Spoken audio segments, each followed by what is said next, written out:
Hey everybody, I'm Richard Lui, news anchor over at MSNBC. Great to be here with you, NBCU Academy. And today we're going to talk about revisiting a story, returning to a story, and how you might do that, why you might do that.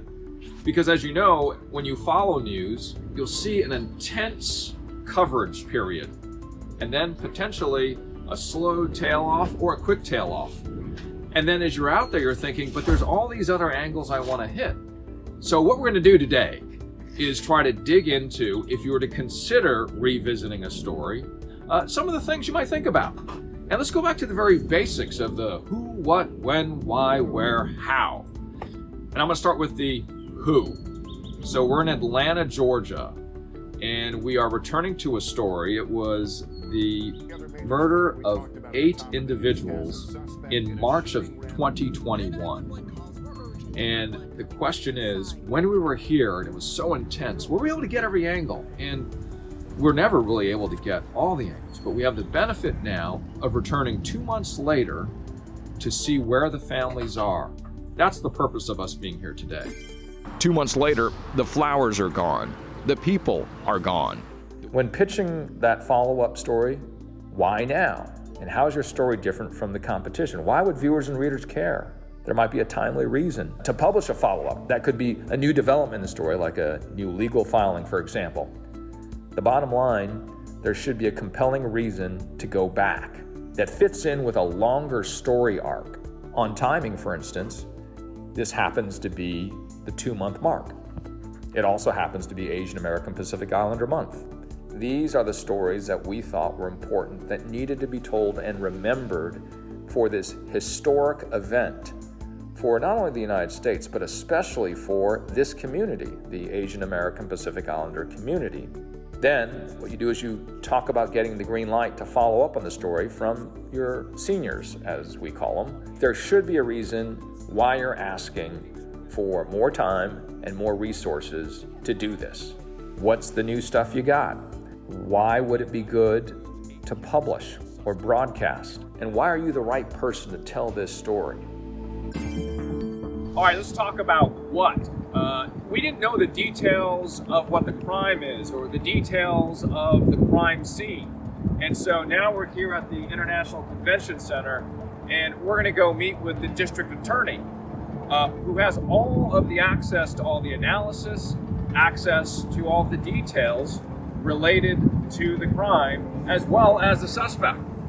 And that's why we're here to find out the what, which has changed, and we have more information. In my jurisdiction, it was 5 women that were targeted. 4 of them were of Asian descent, and they were all killed in 2 different locations where it would have been very well known that there were women of Asian descent there. There's evidence that this particular individual had been there and that he knew that that is what he would find as targets at these locations. All right, so let's talk about where. And right now we are headed out to Norcross, Georgia, to visit one of the homes of the victims. And during the breaking news cycle, that was very difficult because, as you can probably imagine, a lot of the families just wanted to be alone and to go through what they needed to during a very difficult time. But now that we are almost 2 months on, they've been able to process it. And in this case, as we head out to one of the victims' homes, they've allowed us in. And we have the time to respectfully see where and how that victim lived. So as we head out to Norcross, Georgia, that is one of the benefits of revisiting a story. You might be able to get into places that really get into the story that you weren't able to do before. What we're doing is we're about to speak with one of the family members who was not here right after the tragedy, right after the shooting. That particular individual, that relative, the brother, was in China.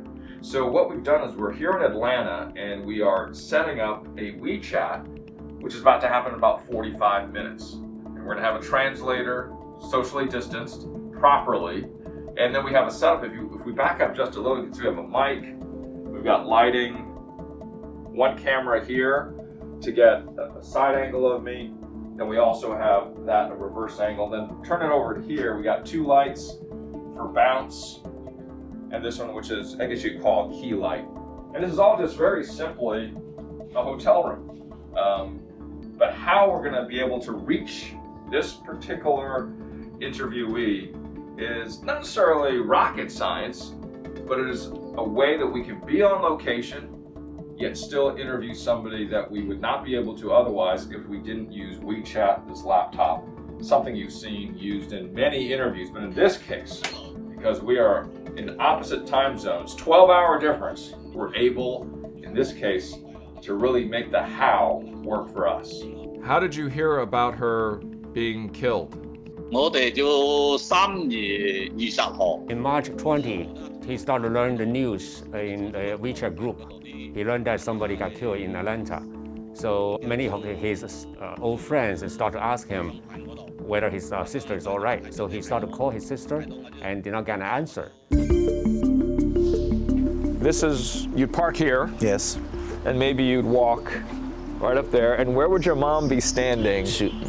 Her dog would be at the door. Right there. Right there, smiling, waiting for me. We're sitting in front of Bobby Peterson's house. Now this is the home of actually Young A.U. And she was one of the victims of the Atlanta massacre. Would we be able to get into her home during the original timing? And the answer is probably no, because we want to respect a lot of the families and what they're going through.